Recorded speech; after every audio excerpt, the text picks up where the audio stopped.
Hey Mets fans, welcome back to the channel, and as you can tell, I'm still very much on cloud 9 with the Mets landing Francisco Lindor, Mr. Smile himself. I already ordered his jersey, it is on its way. My credit card is weeping as we speak, but hey, these are the kinds of things that you need to prioritize as a diehard Mets fan, right? But more so on a real note here, we saw between the Cookie and Lindor trade a couple days ago already now, and in that same time frame, we also saw reports for the Mets showing interest in other players either through the trade market or free agency, including guys like Chris Bryant, Kyle Seager that we touched on our previous two videos. But now we're going to be taking a look at a free agent option for the Mets that has really went under the rug, really overlooked, if you will, because of these other players in the news as of late, that being in center fielder Jackie Bradley Jr. as the more than likely B option for the Mets if they are in a scenario where they are not able to land George Springer or decide to pivot away from Springer or go more with the cheaper route and a guy like Jackie Bradley Jr. So that is what we will be breaking down in today's video, a summary on Jackie Bradley's game, the connection, if any, he currently has with the New York Mets, and there's definitely some over the past 48 hours in particular, and so much more, and really breaking down why he would be a good fit for the Mets should they go down that route and everything in between. And as always, guys, make sure you stay all the way until the end of the video to find out all the deets and all my thoughts on Jackie Bradley Jr. and his possible connection with the New York Mets. And if you guys end up enjoying this kind of Mets content and want to see more great Mets content like this, please make sure to smash that like and subscribe button, share this video with your friends, put on that notification bell. Really mean a lot. We have big things in store here on the channel going forward, including a collab truly like no other, so stay tuned, guys. It's going to be tremendous. But without further ado, let's get right into this video. Here we have 30-year-old center fielder in Jackie Bradley Jr.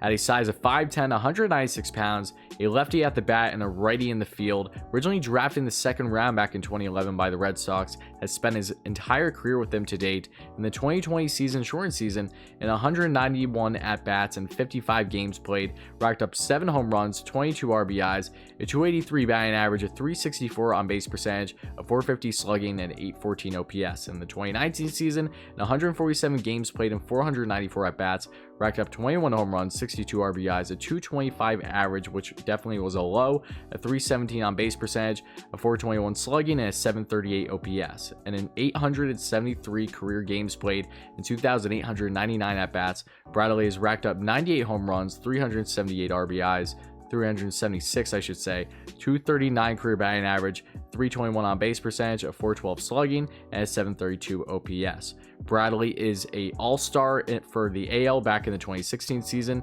and in 2018 became a Gold Glover and also was the ALCS MVP and a World Series champion with the Boston Red Sox. Alright, before I go any further, Mets fans, I know Jackie Bradley Jr. is not George Springer. The most coveted guy when it comes to an outfielder in free agency is George Springer, and then everybody else. There's no doubting that. I would love to see George Springer land with the Mets, and he very well still can. There's still plenty of connection there. But now that the Mets have already acquired a huge bat, being an arguably the best shortstop in all of baseball in Francisco Lindor, and helping to add to that rotation, obviously they don't have as much money as they would have liked to be working with probably, and they're not going to be working with much more once they assign Lindor to that inevitable massive extension, I would assume upwards of 10 years, like the Betts deal, if you will. And they also have to deal with Conforto and Thor. So realistically, they want to continue to address basically all the holes in the lineup this offseason, but with the money that they still have. It's not too much.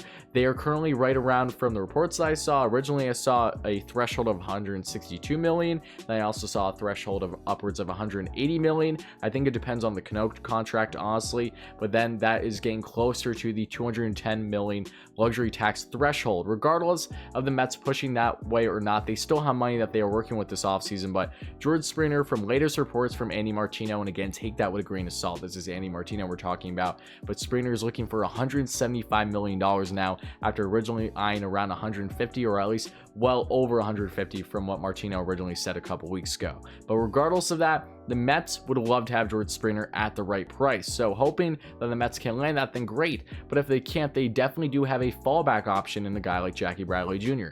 He doesn't have the bat that George Springer requires. He's a lefty that adds to the plethora of lefties arrayed in this lineup. So that is another downside to this situation versus a guy like George Springer, who is a righty, obviously. But the upsides to Jackie Bradley are by far his defensive game.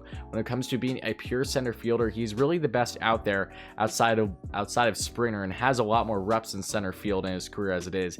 He's been dominant when it comes to his glove year after year, so silky smooth with the Boston Red Sox, has been very overlooked because of stuff like that, because of his batting. In the shortened 2020 season, he had a phenomenal year, but again, these are things that you can only take with too much credit, only to a grain of salt, if you ask me, because he only played around 55-60 games versus a normal 162 game season. So there's reasons to believe that while that was a great short season and there's nothing wrong with that, that is not necessarily going to mean that he's going to put up those kind of numbers in a full 162 game year with the New York Mets. So I understand that argument, I really do. His offensive numbers have not been great. The guy isn't even a 250 batting average career wise on average. So when you look at the Mets situation right now, would Bradley be a good option? I really do believe, because one, you can get him on a far cheaper deal short term.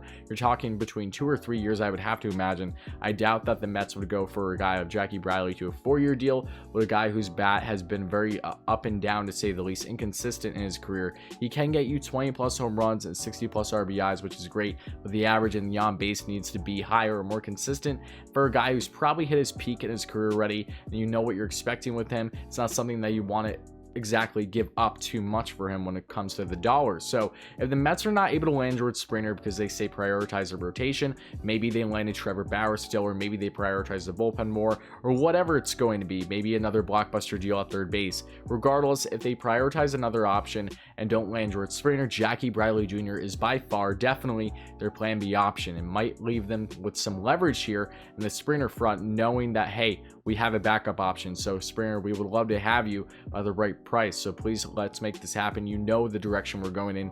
You know we are going to have continued success, both short-term or long-term. So why aren't you with us already? I'm sure that may be going into things, trying to push some leverage there. But I think Jackie on a plan B option, should the Mets not go down that George Springer route and be able to really spread out the wealth, if you will, be able to allocate the money elsewhere still this offseason, is not a bad idea whatsoever either. But as always, guys, let me know your thoughts in the comments below in regards to Jackie Bradley Jr., because the upside also here is that even if he doesn't have a great bat, even if he averages, say, between 250 and 260, which would still be solid for the Mets, 20 home runs, 60 RBIs can get you upwards of 10 plus, maybe even more stolen bases in a season. The upside of that too is that the Mets don't need him for his bat. The Mets have a great lineup right now as it is. On paper, is already one of the better ones in all of baseball. Lindor just brings a huge new dynamic here for a team that led the league in the shortened 2020 season in all the league in OPS and had a historic season in OPS in MLB's history, but again, it was only a shortened 60 game season, so take that into account. Regardless, however, bringing in that glove of Jackie Bradley is definitely going to help you become more of a championship caliber team, and it's something that they don't need to worry about him if, say, he slumps a little bit with the bat, because they have everyone else literally in that lineup that can make up for it. And I'm not exaggerating here, it's the far truth. So I want to know your thoughts again in the comments below. How do you feel about Jackie Bradley Jr.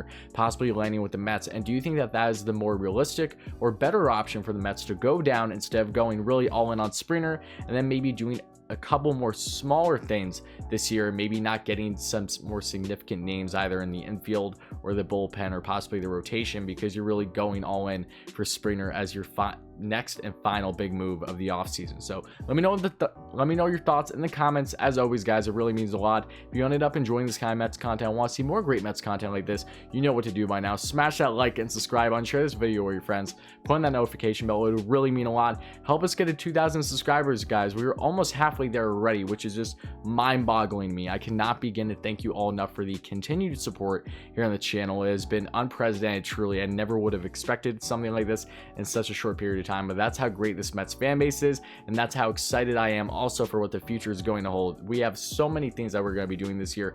Again, I have a collab truly like no other that I will be doing in the coming days, and I'm so excited to get that out for you guys. I really think that's going to really help take this channel to the next step and really branch us out there and reach so many more Mets fans that haven't gotten a chance to check out here at Wardy NYM. So thank you all again, guys. It means an absolute ton. Let me know your thoughts in the comments below, and I'll talk to you again in a day or two.